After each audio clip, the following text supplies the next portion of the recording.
नमस्कार साथियों, मैं बालमुकुंद धुरिया।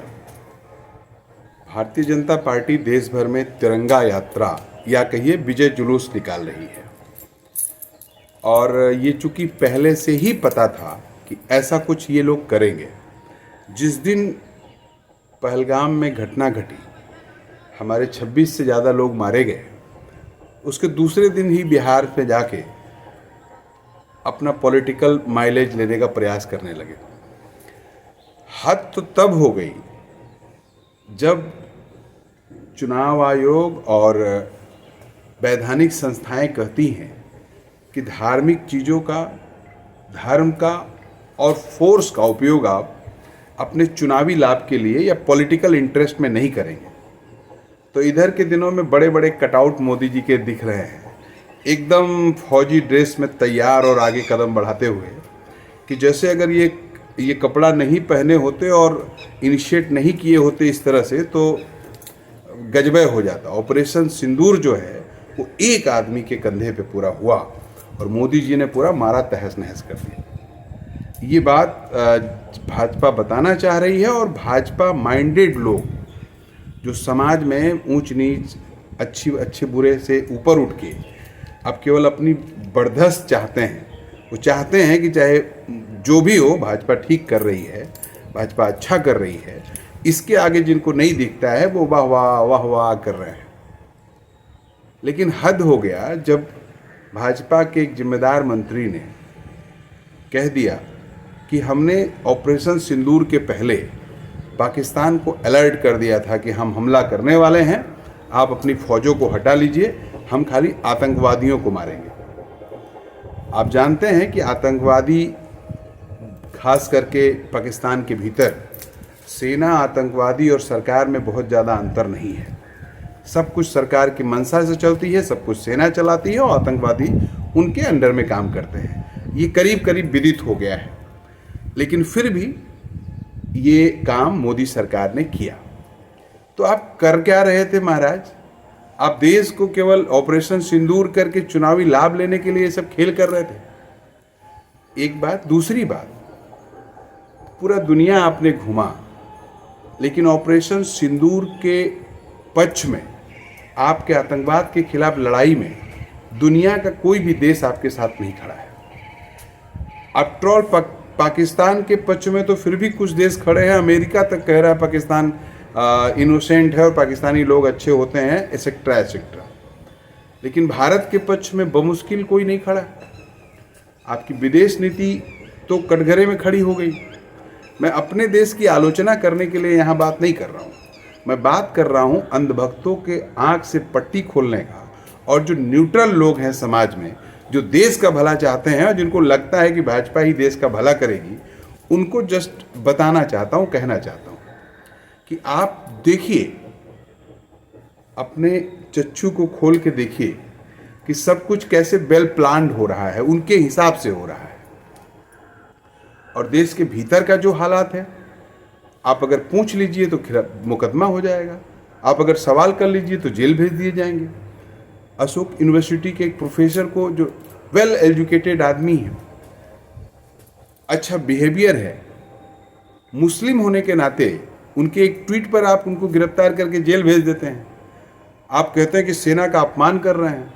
वहीं आपके एक मंत्री हैं, आपके एक नेता हैं, वो हमारे विंग कमांडर को ही कह दे रही हैं आतंकवादियों की बहन, और उनका कुछ आप नहीं कर पा रहे हैं, जबकि कोर्ट कह रहा है कि इनके ऊपर मुकदमा लिखो, इनको जेल भेजो।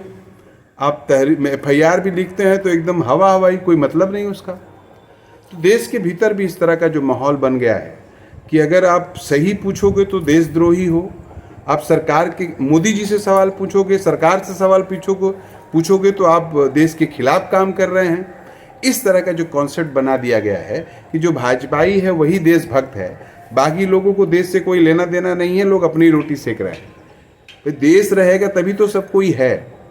देश अगर संकट में पड़ेगा तो क्या मोदी, क्या ये, क्या वो, सब बेकार हो जाएंगे। इसलिए ये संकट का दौर है।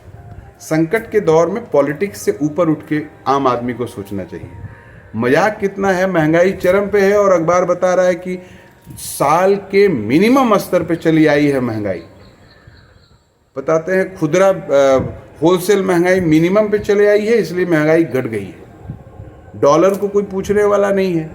कल को यही लोग कहते थे कि डॉलर का मूल्य गिरना मतलब प्रधानमंत्री की साख गिरना है, और आज डॉलर के बारे में कोई चर्चा ही नहीं कर रहा, रोज मिनिमम स्तर पे चला आया है। तो दोस्तों, इस घड़ी संकट की है और बैलई करने से काम नहीं चलेगा। सरकार से सवाल जवाब करना होगा, और किस तरह से संस्थाओं को बर्बाद कर दे रही है सरकार, इस पे जरा नज़र आपको उठाना होगा। हमारे अंबेडकर नगर का एक वाकया है, शायद सुना होगा आप लोगों ने। अंबेडकर नगर फैजाबाद के बगल जिला है, अयोध्या के बगल में। एक महिला चिकित्सक हैं, वो मुख्यमंत्री जी की बिरादरी की हैं। एक महिला पेशेंट है, इत्तेफाक से वो पेशेंट भी मुख्यमंत्री जी की बिरादरी की हैं। उसके बावजूद पेशेंट के तीमारदार जो हैं, वो सोशल एक्टिविस्ट है मनोज सिंह, वो बेचारे फ़ोन करते रह गए सीएमओ को, सीएमएस को, डॉक्टर साहब को कि आके मेरे पेशेंट को कम से कम देख लीजिए। मोहतरमा नहीं आती हैं, वो एडहॉक पे डॉक्टर हैं। डीएम साहब को फिर स्थानीय विधायक फ़ोन करते हैं सपा के, वो फ़ोन करते हैं। उसके बाद डीएम साहब कहते हैं कि अगर ये नहीं आए तो इनका निजी हॉस्पिटल जो है वो सील कर दिया जाए। तब जाके दौड़े दौड़े आती हैं, कहती है अच्छा मंच सजाओ, मैं नाचने आ गई। और पीड़िता से कहती हैं कि तुमने डीएम से फ़ोन करा के अपना 50,000 बचा लिया, नहीं तो यही ऑपरेशन अपने यहाँ हम करते तो 50,000 तुमको ज़्यादा देना पड़ता।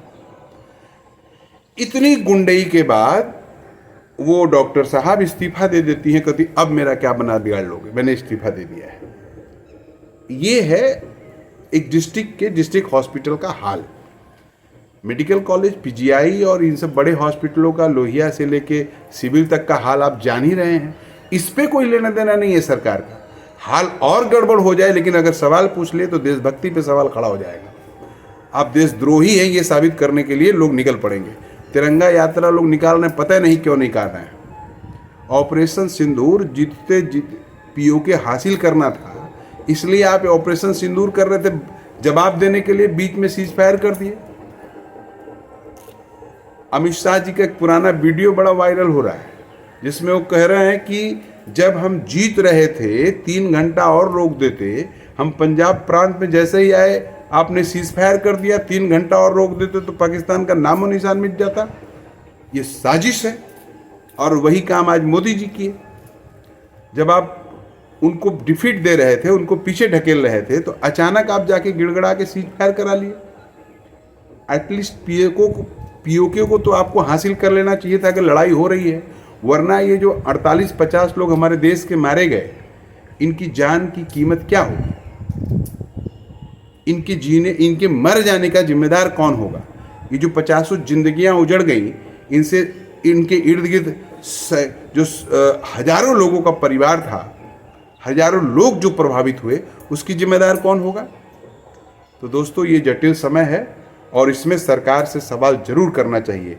हम सलाम करते हैं हर उस शख्स को जो सरकार के खिलाफ सवाल कर रहा है और सरकार से सवाल करके देश के प्रति गंभीर है। वो चाहता है कि देश सुधरे, देश के हालात बदलें और हम भी एक अच्छी ज़िंदगी जिएं, हमारे देश के लोग भी एक अच्छी ज़िंदगी जिए।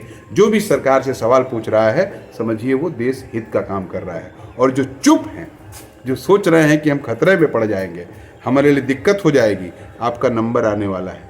बोलने वाले तो फिर भी शायद बच जाएं, या वो मेंटली तैयार हैं कि हमारा क्या होगा देख लेंगे।